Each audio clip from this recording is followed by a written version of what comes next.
There's another one you don't want to hear. Frankly, neither do I. 1, 2, 3, set, go.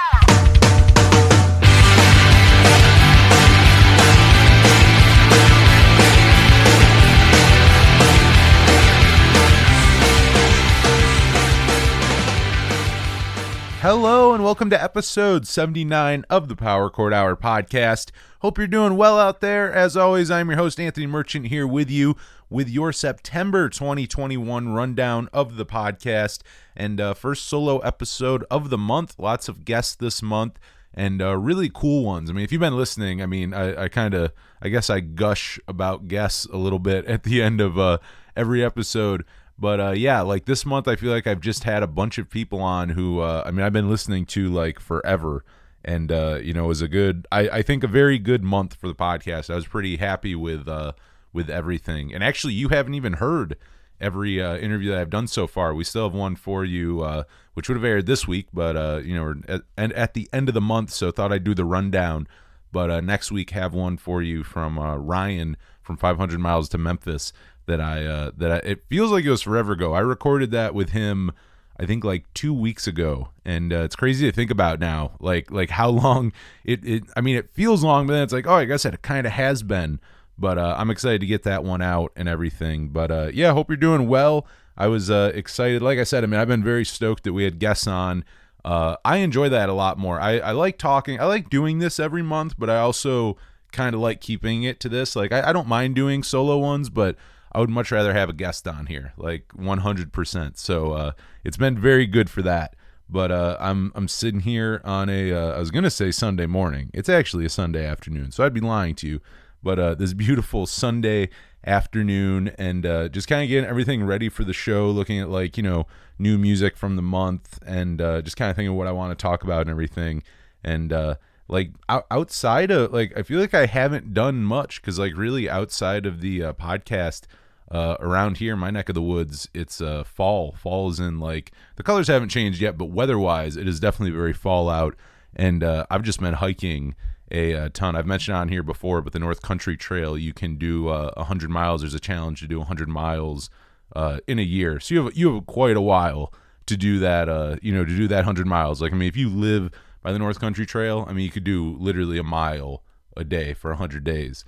And I don't live a minute away, but I do live maybe 40 minutes away from that's probably the closest part of it. But anyway, I won't go long. I feel like I talk about it on here sometimes, but I love outside of doing the show and everything I do. I love hiking and doing shit like that. But a really, really long trail going from New York to North Dakota. And yeah, I've just been kind of doing that. I like the fall weather, been out and doing that. And that's about it outside of doing these interviews lately. We kicked off the month with Greg Eklund. And that interview, actually, we kicked off the month with it. But I did that. That would have been I think maybe the last week of August. I think we originally recorded that. And it was great to have him back for a second time. That is something I really like having repeat guests, because I go okay, they had fun or something, you know what I mean? I didn't, it had to be somewhat okay for them last time because they're coming back, you know what I mean? They're not dodging my emails and messages and stuff. It's all right, yeah, I'm totally down, to come back on. Actually, another one, because of when I record this, actually, I'll be doing another interview before the end of the month for next month. I will, I'll tell you, because I'm sure he'll come on. I try not to do that with interviews because things can fall through and stuff. But given it's his third time on the show, and we've confirmed everything and whatnot, and still watch. I'll look like an idiot. It'll never happen. But Jeff Cadill of Game Face, I'll be interviewing him here in a couple days for next month, and I'm really excited for that. That's his third time on, and that's what I mean. When you start having people on that much, it's just more relaxed. You know what I mean? The first time, including with Greg, I was saying too, that was the second time on earlier this month, and the first time before I got on the phone with him, I messaged him a few times on Facebook, but that was about it for my communication with him. So I was very nervous because again, I've been listening to Everclear for years, and outside of that, I should say I'm new to the Oolahs. I learned more about them after I interviewed Greg. But I mean, Everclear, listening to, I mean, for years and years since I was a child, a literal child, and yeah, had a great time talking to him. But it's like, I mean, a few minutes in, I could tell like he was very cool, very like, you know, you could talk to him. He was very relaxed, like laid back, down to earth. And but yeah, like when you first talked to him, you're a little nervous because like, oh, like, you know, you're from Everclear, and like, I mean, you're like Game Face, like with Jeff Cadill. It's like, I mean, I love Game Face, and I remember the first time I had him on, kind of, you know, like before having him on, like with any interview, you're a little nervous, but when you start talking to him, he's really cool. And it's like I said, like by the third time, it's basically like a message on Instagram. It's like, hey, dude, like I know you're about to release he's about to release his first 2 solo records on vinyl for the first time, which I thought was very cool. So it's like, you know, you want to come on and talk about that and those records and everything. But yeah, now it's just that. It's not like the whole like, hey man, like, you know, my name's Anthony, like I host this show and shit, you know, like I don't have to do that. It's just like, hey man, like you want to come on and like talk about this? And he's like, yeah, like I'm down, let's do it, you know. So that's always great. I love having again, if someone comes on at least for a second time, I couldn't have been too shitty the first time. You know, that's basically what I'm saying. But yeah, kicking off the month with Greg was very, very cool. I mean, he's up there as one of my favorite guests, like hands down. And he will definitely, if you've not listened to that episode, that man stays busy. Like he really, he stays so damn busy. And I will say too, I've been applying it. And if you listen to that one, I think one of the best things he does, and I said this, it's like, well, there's a few things. Like, to be, I mean, he, like, I forget, he said his age. I think he's, like, 51. He's about to turn, like, maybe 51, 52. And, like, you know, he's been doing this forever. I mean, he joined Everclear, like, maybe not 30 years ago. I think maybe 26, 27, if I'm not mistaken. But, like, you know, and before that, he was in tons of bands in Portland. You know what I mean? Like, he was doing shit long before that as well. So it's like, this guy's been doing music like forever, like the good chunk of his life, and professionally doing it for like 30 years now. And just talking to him and how unjaded he is, and just how like, cause like, and I talked to him too. It's like, dude, like you come from, cause he's seen everything. He's played Madison Square Garden. He's also played dive bars. You know, he's toured in tour buses.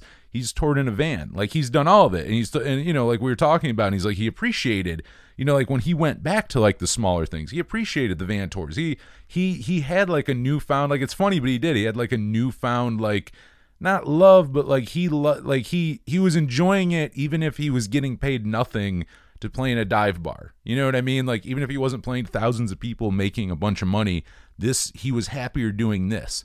And like just talking about him like that, you could just tell it's like, oh, like you genuinely love music. Like it's not about like, you know what I mean? It's not like he was like spiteful, like, oh, I got to start over after Everclear. Like I have to try to like rebuild this. Like he was like so far from that.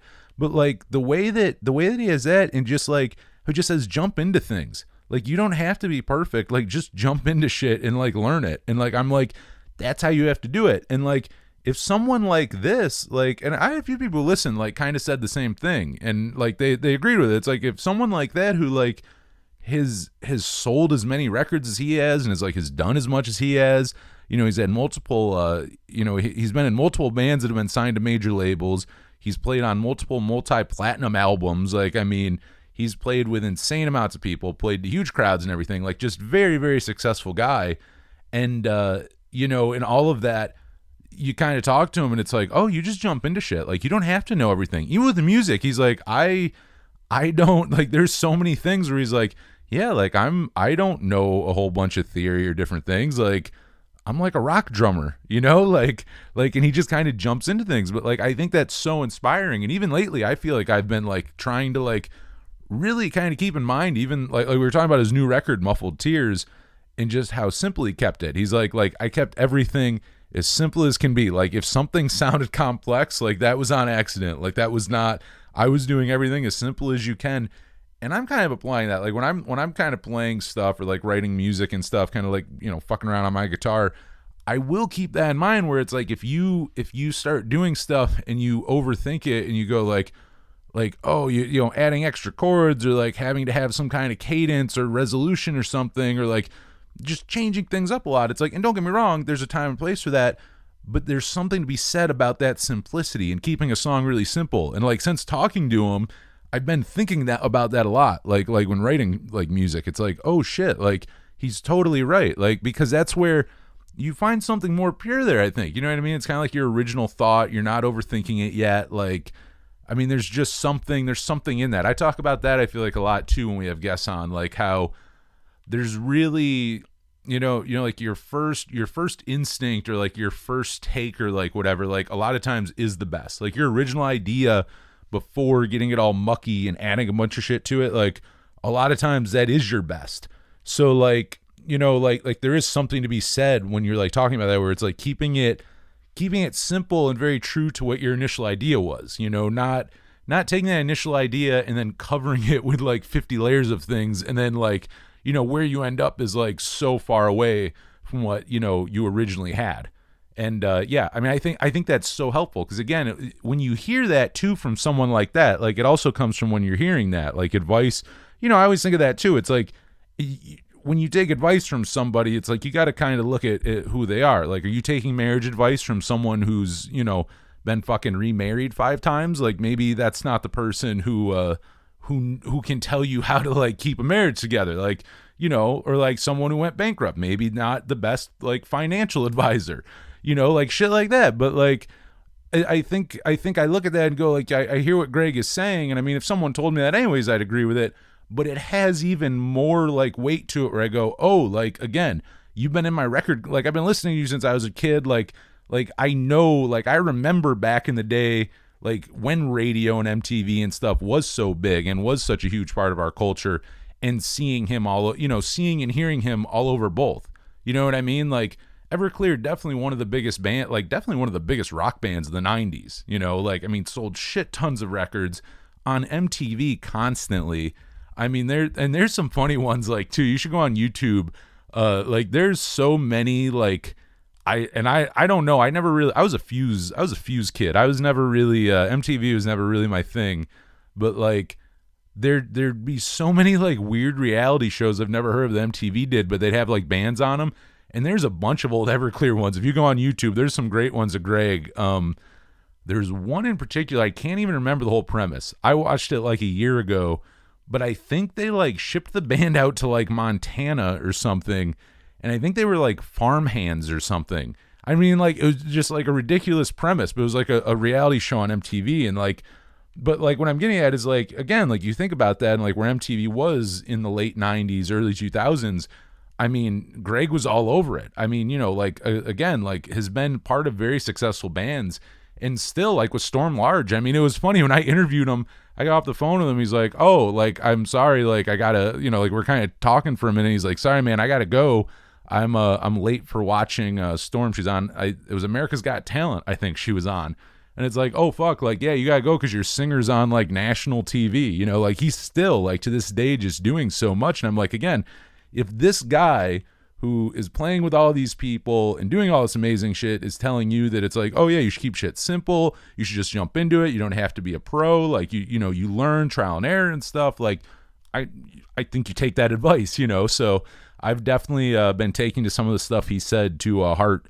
And yeah, just that interview, yeah, if you can't tell, I enjoyed it. It was very fun. So if you haven't heard it, another one the following week after that, I mean, talk about, I've been lucky lately with drummers. I've had some legendary drummers on the show this year, but even actually, I mean, one of my within the first year of interviewing, like coming up like right to like the first year of doing interviews, Paul Cook of the Sex Pistols. I mean, still another one. It's like you can find the interview if you've never heard it. It's on a throwback episode on the podcast feed, but I mean, it's like I think an 8-minute interview, you know what I mean? Like it was a very short phone interview, but still it's like you're talking like you're in the Sex Pistols, like you're the drummer, like you're the drummer on like, I mean, one of the most influential punk records of all time, you know what I mean? Like it's just insane. But yeah, lately I feel too like I've been talking to a lot of legendary drummers, and Greg being one, and then Victor DiLorenzo the following week, if you've not heard that one, original Violent Femmes drummer and current 1913 drummer, which really good stuff. I really, it's funny. I know I talk about it on here a lot, like night drive music. And if you go listen to the Victor episode, I played a 1913 song, Arco Pizzicato. and you can hear it on there. But like since that episode, I mean, I've been, or like, you know, talking to him and then listening to 1913 after I interviewed Victor.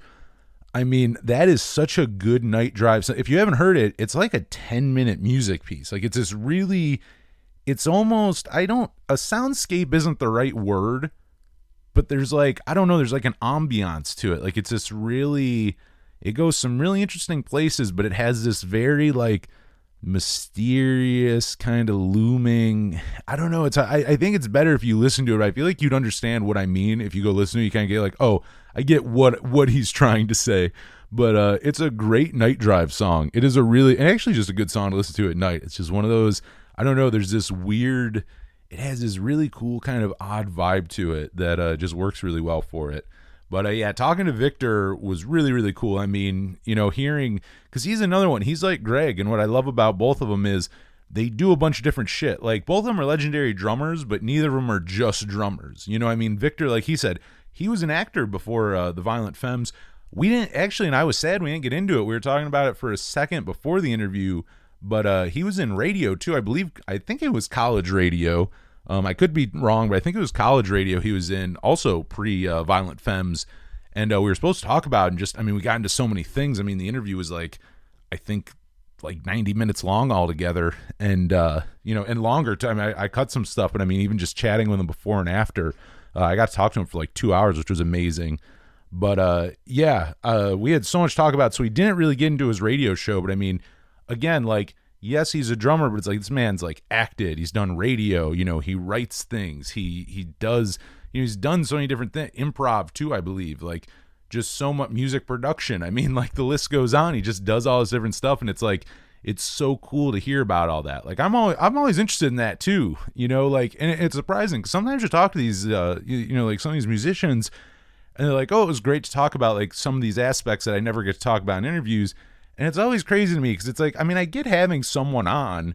I mean, it's like, yeah, you know, you're most known for, you know, like a Greg with Everclear or with Victor with Violent Femmes. And like, don't get me wrong, we talk, I mean, the whole, like, I even hitting up Victor, it's like, you know, the main part of that interview is the 30th anniversary of Why Do Birds Sing? But it's like, I also want to talk about, you know, what you're doing now and like other things you've done. Like, I mean, you are like a living, breathing, you know, human being who's like done other things besides play drums on like, you know, the first Violent Femmes record. Like you've done other things in your life, you know, I mean, and play, you know, not just on that, but, you know, play on the first 5 records.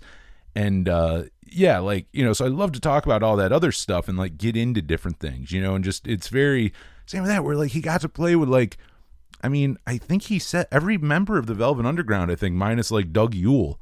I mean, I think it was like the only person who I don't think he played who was in the Velvets. I mean, just really, really great stories of meeting Mo Tucker and then going and touring with her and Sterling Morrison and then playing on a few of Mo's solo records. Like and I didn't realize that either. Like he had a big, like he was on a couple of her solo records. I mean, he only did one tour, but I think you said it was a long tour with her. And he played on at least 2 of her solo records in the 90s. Like he did quite a bit with her, actually, with her solo output. So I think it's really cool because, again, they're both those unconventional, like, they're not a drummer who just plays like a high, you know, like plays the hi-hat snare. Like, you know, Mo famously kind of used a floor tom where the hi-hat would be.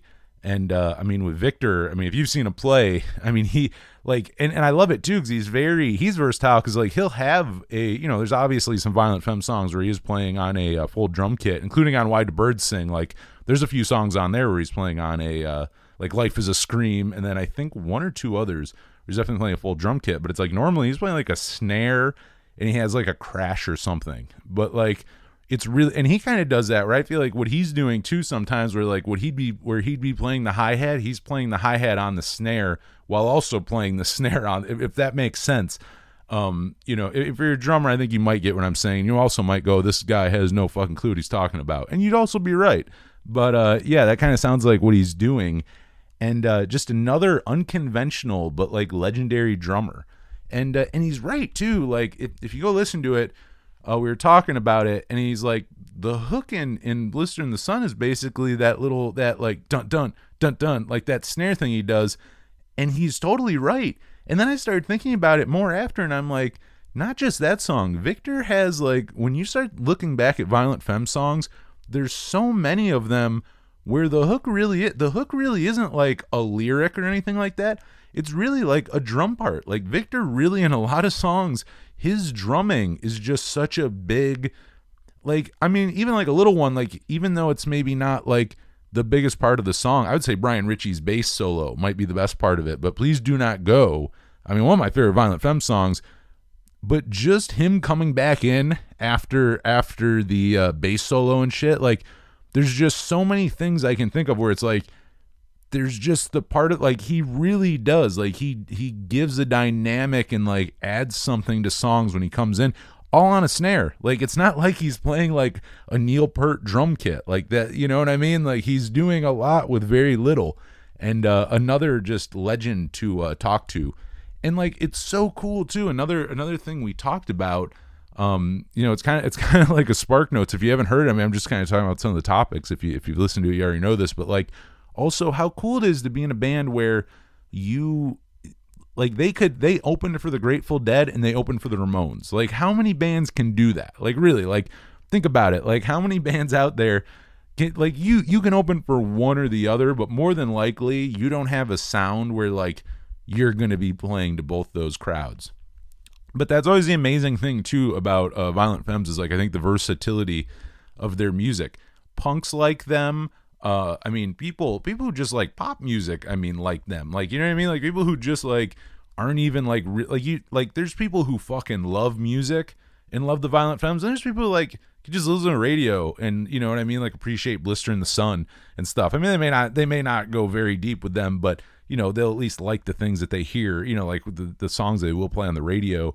But like, I feel like there's so many different, like, you know, the Violent Femmes are just one of those ones where I think you hear their influence a lot of different places, and it's like so many different people like them. You know, it's something that I think it's one of those bands that I think a lot of people can agree on. Like, even if you're kind of like, you know, a real holier than thou music fan, it's one of those like common grounds that I think a lot of people can find. You know, I think the Ramones do that too. Going back to the Ramones for a second, because why not? Because always try to talk about the Ramones on here.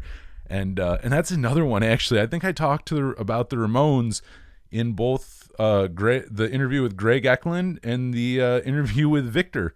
We talked about the Ramones in both of them because, again, they're just such a and even going back to like talking to Greg about the simplicity and keeping things simple. I mean, there you go, the Ramones. I mean, they're pretty simple. You know what I mean? Like, they kept things pretty damn simple. But that was another fun one with Victor. That was a great interview. I loved having him on, and who knows, he may be coming on again soon. He he did say that he had something coming up, a new music project, but he couldn't really announce anything. They're going to be announcing it in October.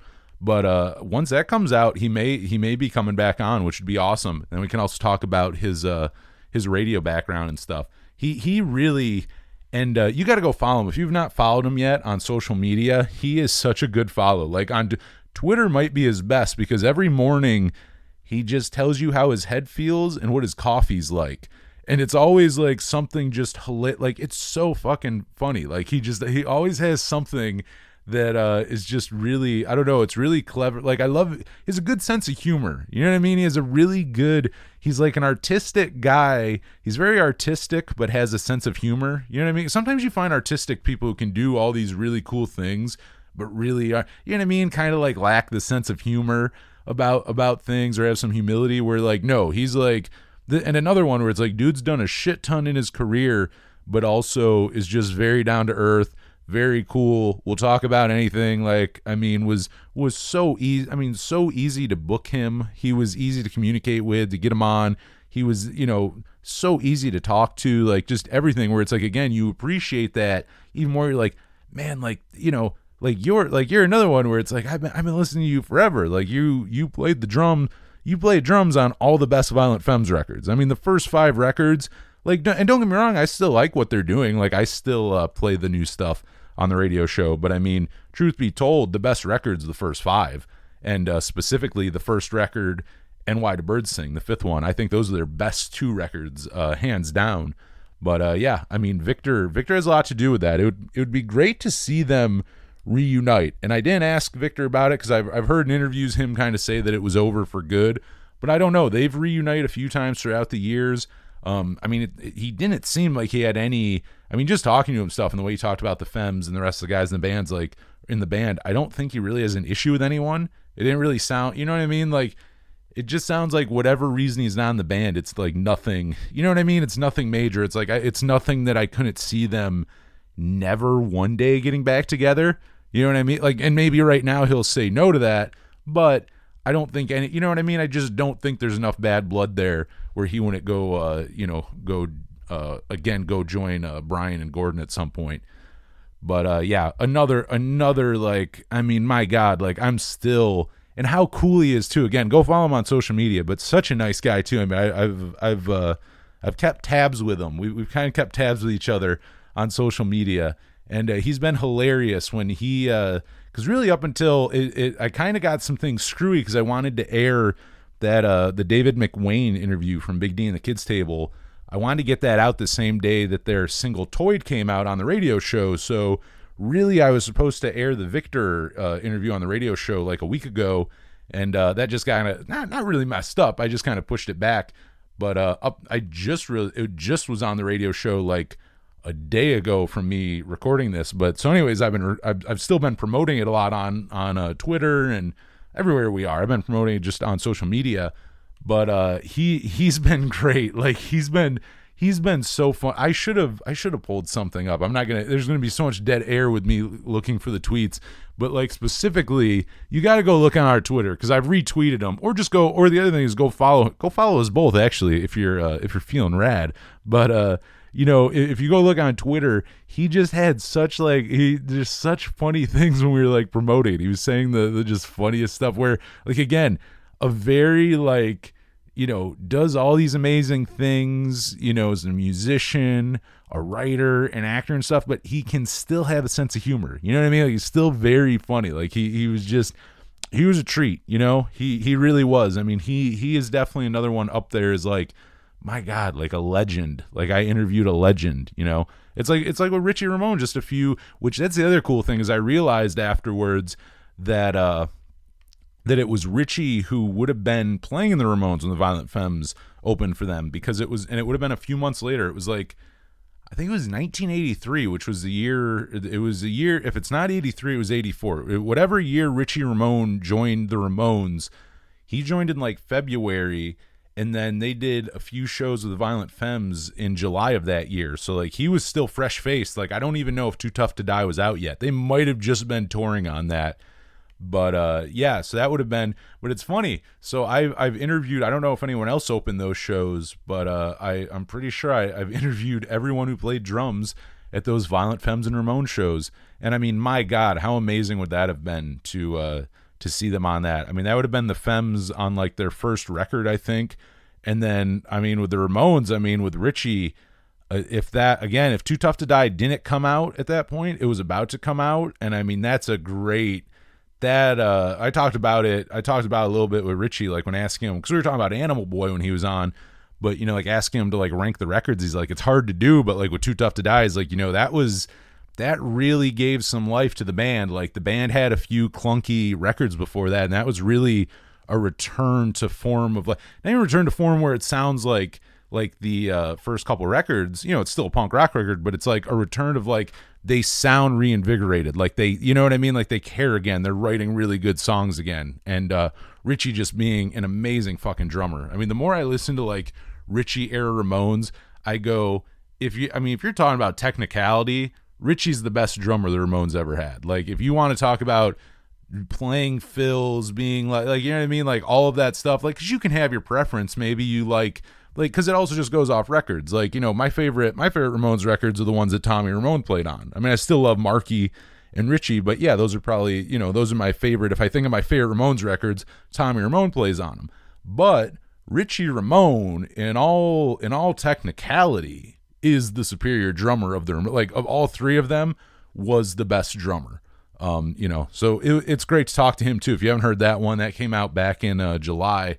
But yeah, some legendary drummers lately. it's been rad. It's been good to talk to him, because I played drums when I was a teenager for a few years, but just kind of more fucked around. I never took lessons or anything, but like, you know, I like talking to drummers because like I know enough about like guitar and bass and shit where like I have less questions. I mean, I like to pick people's brains about it, but it's more that where it's like I want to ask you about like your favorite guitars, this and that, where like with drummers I'm more interested of like, you know, like, well, you know, like how, because it's harder to record drums in the studio. So I like to hear about that and like different, you know, like, do you change things up in the studio? Or do you just keep one kit?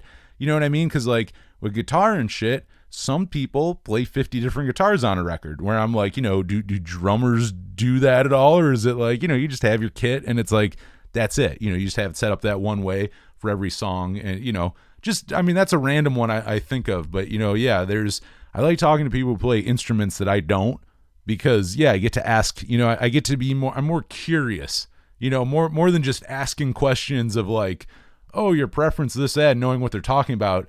It's kind of like, oh, I get educated. You know, it's a nice learning lesson, which hopefully you're learning something too when I ask those questions out there. I don't know, maybe you'll learn a little theory or something. You know, never a bad thing for just a little theory. That always comes up too on here, is like how detrimental it can be, too much theory. I think with Ryan actually coming up from 500 miles to Memphis, that'll be out next week.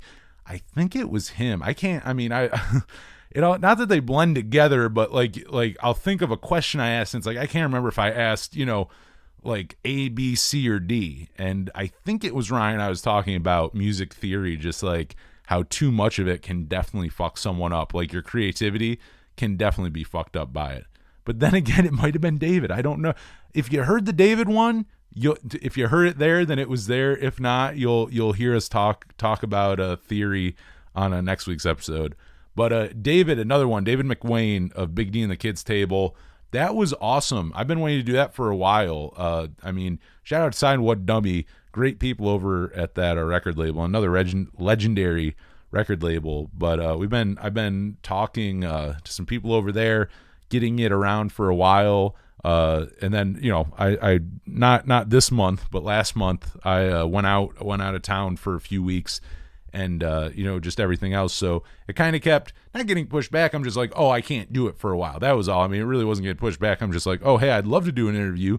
Can we do it, you know, in like in a month or so? And I was excited about it for a long time. And I've been listening to Big D and the Kids Table I was trying to think of it before. I mean, well over a decade, probably longer. And you know, just a legendary ska punk band. And you know, when I think of Warped Tour, they definitely jump in my head. I mean, they're definitely a Warped Tour band, like a band I associate with Warped Tour 100%. And he was awesome to talk to. David, he was so cool. It was he's another one, like, again, like, couldn't it ask for someone who you've been listening to forever, like, to be cooler? You know, like, you can't ask for more. It's like, I mean, you really hope, and really, I've never, I got to tell you, I don't think I've ever had anyone, I mean, on this show, and even, I mean, I've had just about every interview I've ever done on this show, but I mean, I've done a few different interviews too, like on other radio stations and shit, and I think I've been lucky the last, like, 5 years that I've been doing interviews, because I've really not had anyone who's like a real fucking asshole. Like, there's no one I could badmouth. And I really probably wouldn't, to be honest, I probably wouldn't really actually sit here and badmouth anyone anyways, even if that was the case. Even though I like shit talking, that might be too much, start shit talking prior guests who are like, you know, assholes, but there really weren't any. And it's like, I think that's the coolest thing is, like, you know, because so many people I have on, I've been listening to forever, and I go, like, it's so great when you talk to them, like, they're so fucking nice and just really easy to talk to and stuff, including when you have like one with you know, including with David. I feel like we kind of had a conversation too where it's like I get to interview him, but it was kind of just bullshit and talk, you know what I mean? Like, so it feels more genuine than him just maybe, you know what I mean? Because people will be like, okay, you're gonna be a little nice on a you know, interview, you're gonna try to be nice, you know, you don't want to look bad, but then you'll get people on who are just, you know, David being one, who it's like, but it's genuine, you know what I mean? You can tell it's not just someone who is being nice because he knows he's being recorded and, you know, it's going to be like on a radio show and a podcast. it's like you can tell he's genuinely that. But he was nice. I mean, it was literally for a few seconds. But I mean, even meeting at Warped Tour years ago, I mean, he was just a really cool dude, just very, very nice. But another really cool interview, and I'm excited for that to come out. Do Your Art for I've heard it. I've heard the record, and shout out to Side One Dummy for sending me a CD very, very, very early. I've been able to hear it like a month in advance, which is just awesome. But it's a great record. It is really good. It is really fun, and I think people are going to enjoy it. So I'm excited for it to come out. I'm trying to remember. I guess I don't know all the albums that come out next month, but I know a few good ones. And going back to 500 Miles to Memphis, and you'll hear more about it next week. But they have a new record coming out next month too that I've also heard all of, and just really, really good. Like the front to back, really solid. But this month itself, we had some good music come out, which was very, very cool. And with that, I will give you a little rundown here of some of the new music of September 2021. A really good one just came out last week, and it was a surprise release, which actually I think her last solo record was a surprise release as well. But Laura Jane Grace put out a new one, At War with the Silverfish EP. Face to Face put out a new one, No Way Out But Through.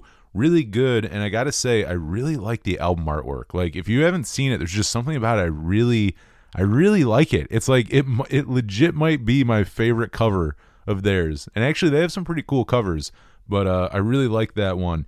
Really, really good one came out, and I think this might have swapped. I mean, Partner would still be like number 3, but I think this might have like crept into like my second favorite album of the year. But Sincere Engineer, Bless My Psyche. I've been waiting for that one since Rom Bithian came out 4 years ago. I've been so excited for it, and I did not disappoint. Deanna and company all did amazing. I mean, really good. The musicianship on it is really, really good. I mean, just like such a solid, including like the rhythm section, just really, really goddamn good. And Deanna's lyrics, and I love her voice, and just really good stuff. I'm gonna say so. I mean, Fuck Art, still my number 1. I'm gonna say this is right now sitting at like my number 2 of the year, and it was also a very anticipated record, and did not disappoint. They did not hit the sophomore slump on that one. I'll play you something off that here in a minute. But more new music. Angels and Airwaves put out a new one, Life Forms, and I was in my the good old group chat with Zach and Kyle. I mean, you know them, you love them if you listen to the show. And funny enough, our top 5 Blink-182 songs episode is like, it's been getting a lot of, actually it consistently gets downloaded, and I don't know, it's like lately it's hidden some numbers, which is quite baffling. It is kind of baffling. I mean, I enjoy it, but I'm just like, I'm flattered that many people are listening to me, Zach, and Kyle just being dumbasses for like 3 hours. But I had fun with that. But anyways, our group chat in there, I think it was Kyle, or maybe it was Zach. I don't know. One of them sent a song off the new Angels and Airwaves record, and I got to be honest, I don't remember what one it was. I did not like it at all. I'm like, this doesn't sound like Ava. It sounds weird. I'm like, I'm not a fan at all. And then I listened to I think Kyle sent another one. I think it's called Automatic. And it was like, holy shit, like this song's amazing. And then I started listening to more, and I'm like, why would you send whatever that first song was? I'm like, why'd you send that first? You sent like the worst song on the record. The rest of these songs aren't bad at all. And I gotta say, I mean, I like Angels and Airwaves, but I'd be lying if I said I like, keep up to date a whole lot with them and like pay attention every time, they release something. So like I kind of forgot this was coming out. I vaguely remembered, like I knew something was coming out. I didn't realize it was coming out this month. But after listening to it, actually, you should definitely go check it out. I think, and Tom's voice sounds pretty damn good. It's actually, there's some really solid stuff on there. I would definitely say, actually, even if you're not like a conventional Angels and Airwaves fan and you just like Tom DeLonge, I'd go check it out, because some of the stuff they do doesn't sound straight up like Ava, but it's still really good. So that's another one came out. A deluxe edition album came out this month, Newfound Glory with Forever and Ever times Infinity and Beyond, the deluxe edition of last year's full length. Before that, or not before, I feel like I'm on the radio show before that. But no, another one that came out this month, Andrew WK, God is Partying. That is such a great and very fitting title for an Andrew WK record. Big D and the Kids Table put out a new single, Toyed, which, if you've not heard that David McWayne episode yet, we play Toyed for you. Really, really good song. Excited for the rest of that coming out next month. Do Your Art on October 22nd. Amel and the Sniffers with Comfort to Me, that came out. Good one right there. 500 Miles to Memphis with a new single, A Pound of Flesh. I really like that one, and we'll be playing that for you next week. We should go check it out before that. Third Eye Blind with a new one, Our Band Apart. Hawthorne Heights with a new one, The Rain Just Follows Me. And I thought I was going to like it, but my God, I like this record even more than I was expecting. Because there's a lot of like Hawthorne Heights, and I mean this is a huge compliment. Like, there's so many bands from like the era that I was listening to Hawthorne Heights that I just don't listen to anymore. There's a lot of bands kind of in that vein of Hawthorne that like, and nothing bad. It's just, you kind of grow, you listen to different things. Hawthorne Heights is one who I always look forward to a new album. I always check up what they're doing and keep up with them and everything, and they keep things interesting. Like, I mean, being a band as long as they've been a band, and this far in now, still writing this great of records and everything. And another thing too is JT, his voice I think has gotten better throughout the years. Like, a lot of people, their voices, they start to lose it as they get older. JT's voice has gotten, I swear it's gotten more youthful, and it's gotten better throughout the years. Like, he's become a better and better singer with time. Like, he's like, I think he's like 40 something now. And I think he sounds better than he did at 20 something. Like, at 40 something, he sounds better, I think, than he did like 15 years ago. So really good. We'll play something off that too here in a second. And Common Sage put out a new one, It Lives and It Breathes. And we're going to play something off that right now. So we're going to get into our little block of new music for you for the month. And kicking it off right now, here is Common Sage with Sour, right here on the September 2021 rundown of the Power Chord Hour podcast. Right here on your September rundown of the Power Chord Hour podcast, that was a new one from Sincere Engineer, coming in last off their excellent new record, Bless My Psyche. Before that was Hawthorne Heights featuring William Ryan Key of Yellow Card, and that was Seafoam, one of my favorite songs off their new record, The Rain Just Follows Me. Maybe, I don't know for sure. I mean, I haven't asked him yet. He was supposed to be on earlier in the year, and just, I mean, my God, they were pretty busy. They put 2 records out this year. But hopefully sometime soon, maybe JT or probably JT, because I've already hit him up, like I said, earlier in the year. But I'll probably have him on again once I know they're on tour right now, so I was kind of waiting till all that stuff winds down and he has a little downtime. But I would love, I mean, I feel like he just gets brought up on the show constantly just because he's a cool guy and has like gotten me into a bunch of like cool music and different like shit. But he would be a great guest. Like, he would be such a fun guest on this show. And I love the new record so much. So, I mean, I have tons of stuff I could talk to him about. So, who knows? Maybe like the next month or so, JT on the show. I don't know, but it would be a really good time. He is a good dude, and definitely go check out their new record, The Rain Just Follows Me. I love it because it's a blend. It's the perfect blend of heavy and catchy. Like, like there are hooks, there's melody, but there's also breakdowns and screaming and shit. Like, they do it very, as they've always been pretty good at that. But I think on this one they really blend it in a really, really good way. So go check that out. And opening up that block of music was Common Sage with Sour off their brand new record, It Lives and It Breathes. All 3 of those are records that just came out this month. So go check them out. You got some new music to check out before October hits here. But as we wind down this episode of the Power Chord Hour podcast, I do have a few pieces of music news for you. And a very good one. We'll start with a good one. Australian punk band The Chats just finished up recording a brand new record with producer Cody McWaters. And the band posted on their Instagram, finished recording our new record with Cody McWaters yesterday, and it sounds shit hot, which it's a good quote. I think that means it's going to be good. And this record is going to be the follow-up to their first full-length record, High Risk Behavior, which came out last year in March of 2020, right before COVID. And no news on the release date, but the band is set out on an Australian tour. And, like they said, they got that record done. So I would say, well, I guess it is September going into October. I bet it's going to be like a 2022 release. But I'm very excited for that. If you've never listened to The Chats, Smoko which I didn't know it. Like Smoko was like a viral hit, and I had never even heard it. And then just randomly when they put out, because they have a few EPs out, but when they put out that new album, I don't even remember what was going on. I might have just saw it somewhere, but went and checked him out. And I was like, oh my God, this band rules. And yeah, I've loved them ever since. They're really just really good punk band. I think they're fairly big over in Australia. I mean, and as I say that, I don't know the size venues and stuff, but I think they do pretty well over there. I don't know how well known they are over here in the States. Like they're even like, if you want, like if you're listening to this in the States, go check them out. I don't even think you can get CDs and shit. I mean, you can, but you're gonna have to get them from Australia. Most of that I think is just digital here.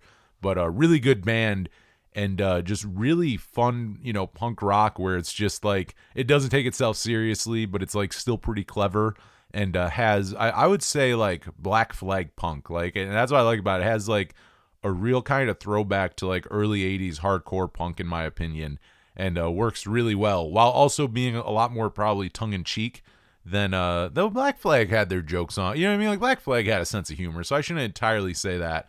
But I would definitely say the Chats have more of a sense of humor. But just a really fun like party band. Just one of those bands that just put you in a good mood if you put them on. But I thought, I mean, their EPs that are out are great, and I thought that was a great High Risk Behavior was a really good debut for them. So I'm excited to hear what this next one is like. And I do believe them when they say it's shit hot. I do have to believe the Chats that they probably made another good fucking record, because that's what they do.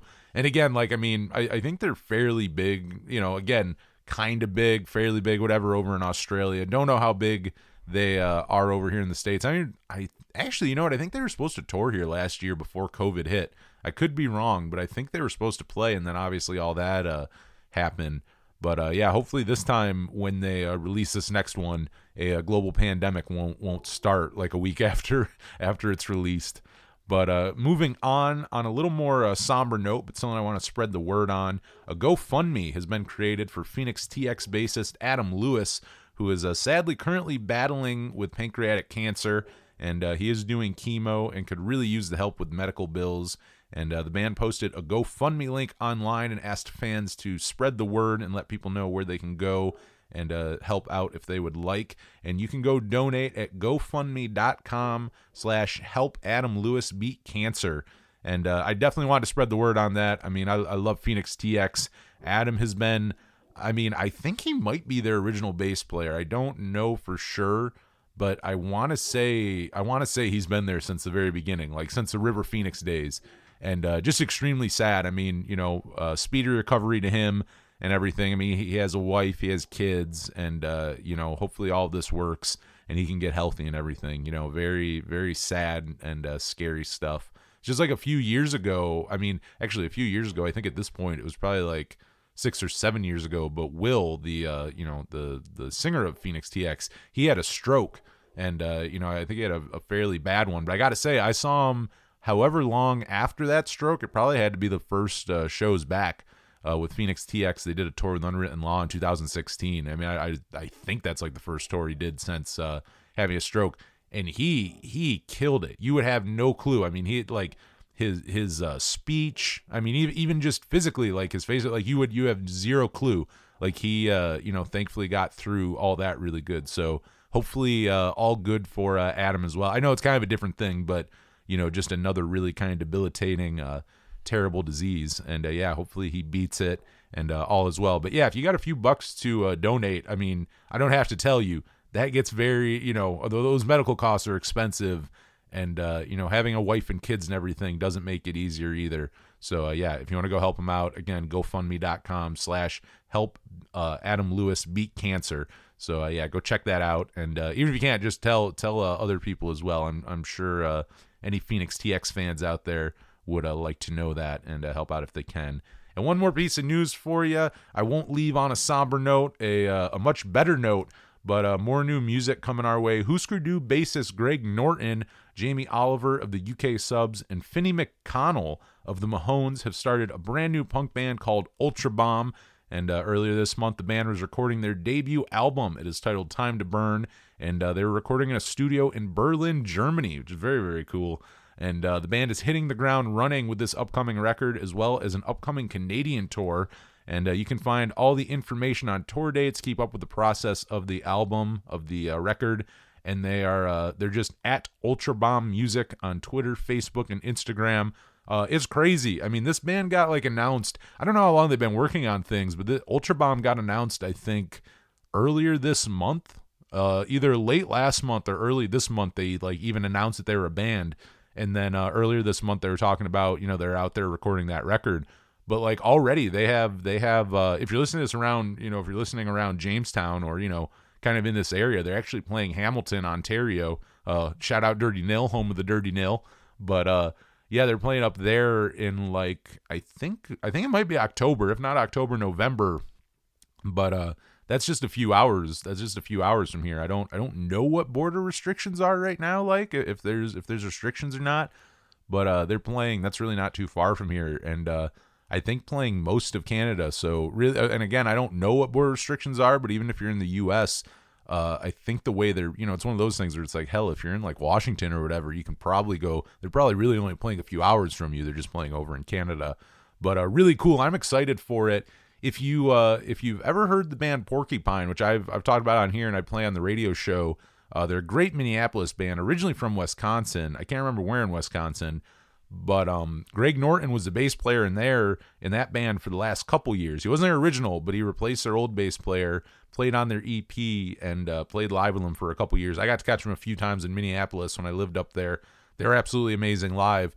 But anyway, it only came out I think a couple months ago at this point that Greg was no longer in Porcupine, as well as, and I apologize, I can't remember his name, but also the drummer. Both of them were, I don't know if they quit or were replaced. I don't really know what was going on, but it was kind of, you know what I mean? They were kind of quiet for a while and then kind of announced later on they were doing a new Porcupine lineup. So Greg was out of that, but it was very cool to see not too long after that was announced that Ultra Bomb was announced. So it's cool to see that he's still continuing music. Because I was wondering at first, I was bummed at that he's out of Porcupine. Porcupine's still great. I mean, they were great even before Greg. I mean, they're a band I'll still definitely keep listening to.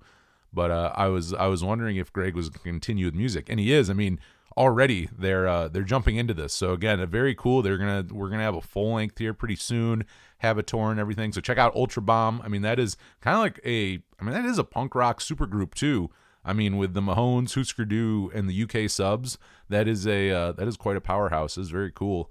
And speaking of Porcupine, Greg Eklund, talking about our guest earlier this month. He was playing on some new Porcupine music we talked about in our interview. And funny enough, before I started recording this, I was looking on Facebook, and he just shared a picture of him in the studio playing drums on a Porcupine track. So it looks like he's playing more than just I don't know how much he's playing. I don't think he's their drummer or anything like that, but it looks like he's playing even more than it seemed like when I interviewed him. He said he was playing a little bit, but today it looks like he's back in the studio. So very cool. So that means on both accounts, we'll get some new music from Greg with Ultra Bomb and some new Porcupine coming up with some Greg Eklund, which would be pretty damn cool. But both bands, very cool to go check out. And I'm excited to hear what Ultra Bomb, it's interesting too, because I don't think there's any snippets out there of what they sound like. So it's all just kind of up in the air. They're a punk band. I mean, they've said that. But, I'm excited for what the sound is. I'm excited to see what it sounds like. I'm sure it will be great. And definitely a band you'll want to go see live. Because I got to tell you, seeing Greg Norton just playing bass in Porcupine was fucking nuts. I mean, he still was jumping around like a madman on that stage at 61 years old. I mean, the man's in his early 60s and is still up there because he was always, Husker Du, the most energetic, most energetic person on that stage. That's who you're watching. If you go watch old Husker Du live videos, you're watching Greg Norton jumping around like a fucking madman. That's what you're doing. You know what I mean? They sound great too, but visually you're watching him jumping around and stuff, and he still does that. That man, he is aged incredibly well too. You look at a picture of him, you go, that man's that man's in his 60s. You would never think it. And so that is awesome that he's also, he went for, I think literal decades without really being in music. He was I believe he owned a restaurant somewhere in Minnesota, maybe in Duluth. It wasn't in the Twin Cities, I don't think, But I think he's done a lot of that. I think he did a lot of like restaurant stuff. And up until Porcupine, I think he was kind of quiet in music for a while, but it's cool to see him doing that. I know he played with the Posies again. It's really cool. He's played with the Posies a few times in the last few years. He played with them when they played the Turf Club like 3 or 4 years ago. They did some Husker Du songs. And then a few months ago, maybe like a month or two ago, the Posies were playing a show in I think like Washington.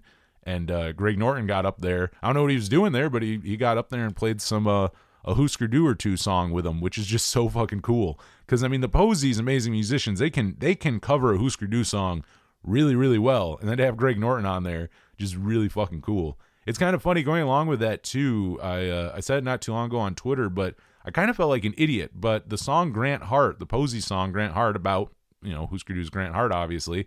I mean, I've loved that song for a few years now. It was kind of the song that got me into the Posies, but it was only recently I started listening and going, holy shit, they got Bob Mould's guitar tone down on that song. I never thought of it. Like, there's the whole song, but there's even like those specific parts where it just like right after the verses, there's that part where it's just kind of an instrumental, and like the thrashing guitar and that tone and everything is just spot on Bob Mould. Like, they got it so perfectly.